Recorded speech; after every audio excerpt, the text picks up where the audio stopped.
Le début de l'histoire. Il était une fois, dans la ville prospère de Bagdad, où de hautes tours touchaient le ciel bleu et où les marchés résonnaient des cris des marchands, vivait un jeune pêcheur pauvre nommé Camille.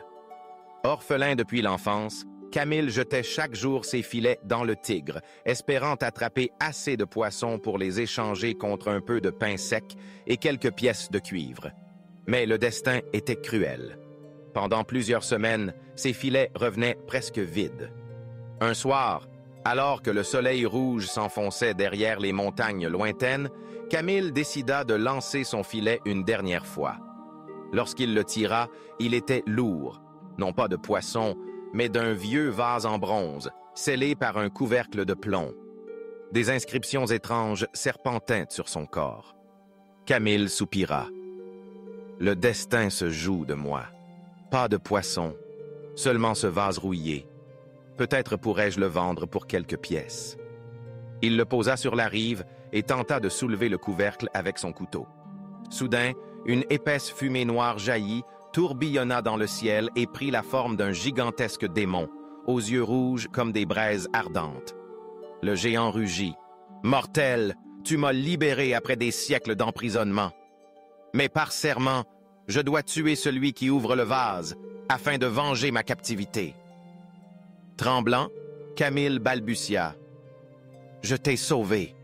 Pourquoi voudrais-tu me tuer? » Le démon ricana. « J'étais autrefois un esprit du vent, vaincu par le roi Salomon et enfermé dans ce vase. Des siècles de haine m'ont consumé.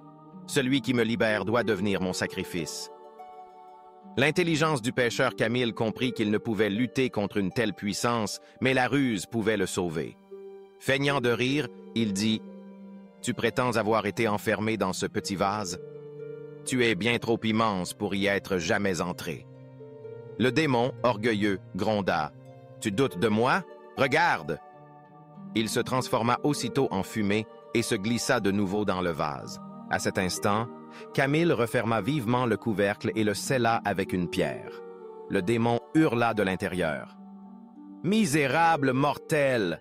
Relâche-moi immédiatement! » Camille répondit calmement. « Pas avant que tu ne jures de m'épargner et de m'accorder une faveur. Sinon, tu resteras à jamais dans l'obscurité. » Le démon tempêta, puis finit par céder.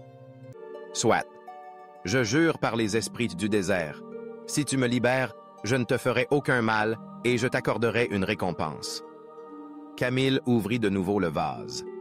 Cette fois, l'être parut moins féroce. « La promesse de l'esprit. Tu es rusé, dit-il. Je suis Iblan, jadis serviteur du roi Salomon, désormais déchu et maudit. En raison de ton intelligence et de ta clémence, je dois te récompenser. Que désires-tu? » Camille réfléchit et répondit « Je ne demande ni richesse ni pouvoir. Je souhaite seulement de quoi vivre honnêtement et soigner ma pauvre mère malade. » Les yeux ardents d'Iblan s'adoucirent. « Tu n'es pas Cupide, alors écoute. » Il frappa le sol, qui s'ouvrit en révélant un passage secret. Là-dessous repose une chambre pleine de trésors. Prends ce dont tu as besoin pour vivre confortablement, mais garde-toi de la cupidité, ou tu seras perdu. Camille descendit et contempla des monceaux d'or et de joyaux. Souvenant de l'avertissement, il ne prit qu'un petit sac et remonta. Iblan acquiesça. « Parce que ton cœur est pur, je t'offre un autre don, la faculté de comprendre le langage des animaux. Mais prends garde.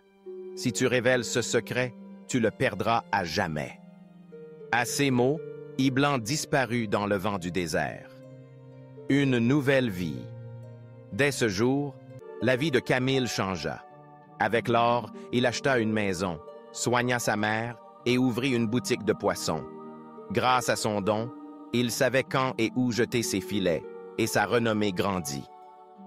Au marché, il rencontra Zahara, fille d'un marchand. Touchée par sa sincérité, elle devint son épouse. Mais un riche négociant nommé Farid jalousa sa réussite et la beauté de Zahara.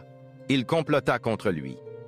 Le complot perfide Farid remarqua que Camille murmurait aux moineaux et souriait aux poissons dans ses paniers. Convaincu qu'il s'agissait de sorcellerie, il l'accusa devant le sultan. Le sultan fit arrêter Camille. Interrogé, celui-ci refusa de révéler le secret d'Iblan. Furieux, le souverain le condamna à mort. Zahara implora en vain. Cette nuit-là, un pigeon se posa à la fenêtre de la cellule et parla d'une voix humaine. « N'aie pas peur, Iblan se souvient de toi. Demain, tu seras sauvé. » Et en effet, le lendemain, au moment de l'exécution, une tempête éclata. Du tourbillon surgit Iblan, majestueux et terrible. « Insensé de roi, tonna-t-il, tu veux tuer cet homme innocent? Il m'a libéré et a prouvé sa sagesse. Si tu le touches, ma colère s'abattra sur ton royaume. » Le sultan, tremblant, céda.